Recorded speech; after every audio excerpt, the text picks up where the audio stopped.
Lai Mohammed slams U.S. NGO over terrorism sponsorship allegation against the Nigerian government. Welcome to the news, and thank you for tuning in to listen. The federal government has described an allegation by a U.S.-based non-profit organization that the Nigerian government is a sponsor of terrorism. The government said the HGO statement was a disgusting distraction orchestrated by those seeking to weaken the ongoing massive attack on terrorism and banditry.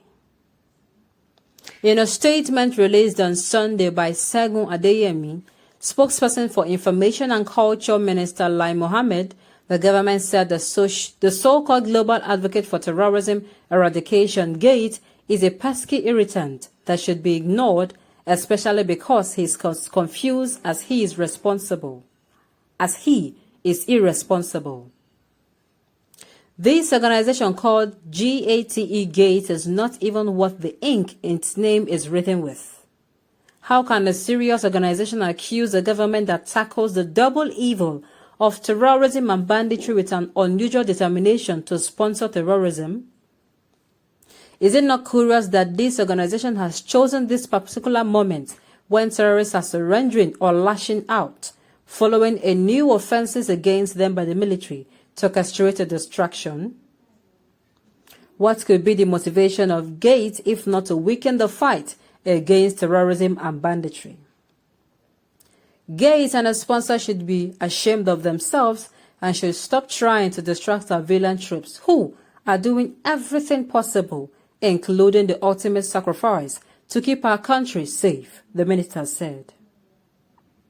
Mr. Mohammed said that the fact that a GATE is making his absurd allegation relied on the words of a former Nigerian naval intelligence officer, completely discredited and hawker of fake news, shows the emptiness of his allegation. In the fight against terrorism, Nigeria has served honorably by attacking local terrorists with links to global terrorist organizations. We dare say that no administration in Nigeria has risen to the challenge of terrorism like BUHARI administration has. The acquisition of a pyramid of platforms, the renewed morale of our fighting forces, and the leadership provided by President Muhammad Buhari have combined to put our valiant troops in a good position to face head-on and put terrorists to flight. Nigeria's effort to combat terrorism have rightly received worldwide acclaim.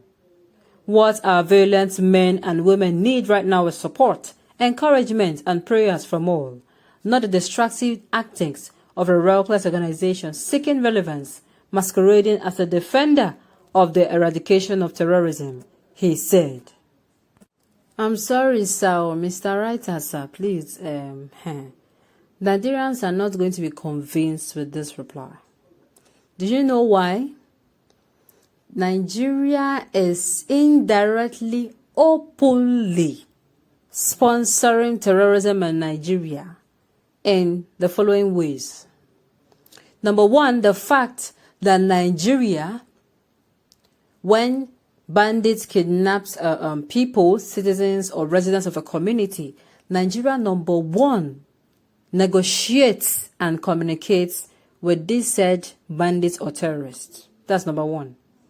Number two, after the negotiation takes place, Nigeria pays the agreed sum into the account, or I do not even know how this money is paid, but pay these people the negotiated sum.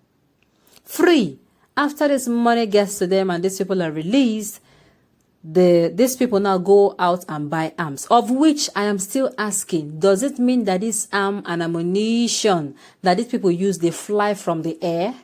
Are they going to come out and say, oh, okay, fine, these people, yes, we pay them, but we are there. Where is the arms and ammunition coming from? If you cannot give questions to these three things, sir, I do not think you have anything to say, sir. Nigerians, I keep repeating, are highly intelligent people. You cannot continue playing on the intelligence. You can't do that. If you want to come out and say you're not doing it, you have to give answers. First of all, why do you negotiate with bandits? Secondly, you pay them the money. Why do you pay them? There is one man that parades himself, and he has made himself the advocate of this said bandits. This man is working free, while freedom fighters are in detention and prison. Is it supposed to be so? No, it is not supposed to be so. Then after this money is being paid, how does this arms and ammunition fly into the country? Do they use charm? Do they invoke the arms and the arms fly through the air and nobody says it?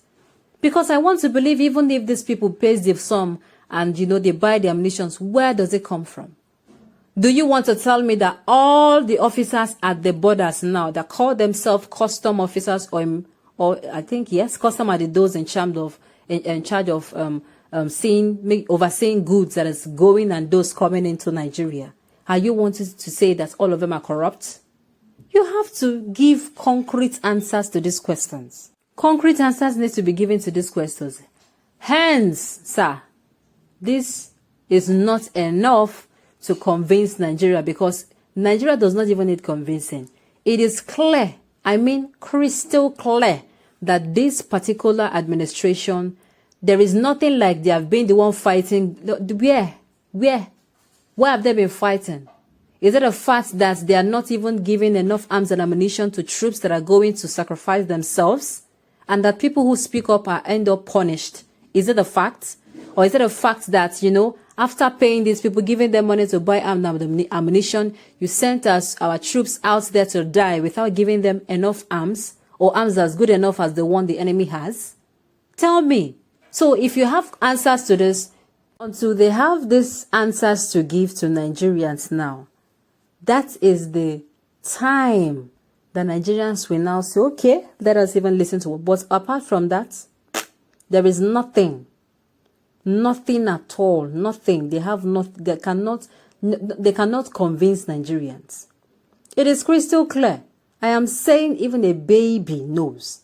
This government that openly came out to say they cannot declare bandits as terrorists because these same bandits do not have a symbol or a color, and goes about calling freedom fighters now and the persons of the indigenous people of Biafra now, IPOB, calling them terrorists because they have a symbol and a color. Wow! That means if a thief comes into your house, he does not appear with a gun, but he comes in and slits your members of your family's throats with a knife. That person is not a criminal because he does not have a gun. That's what you're trying to say.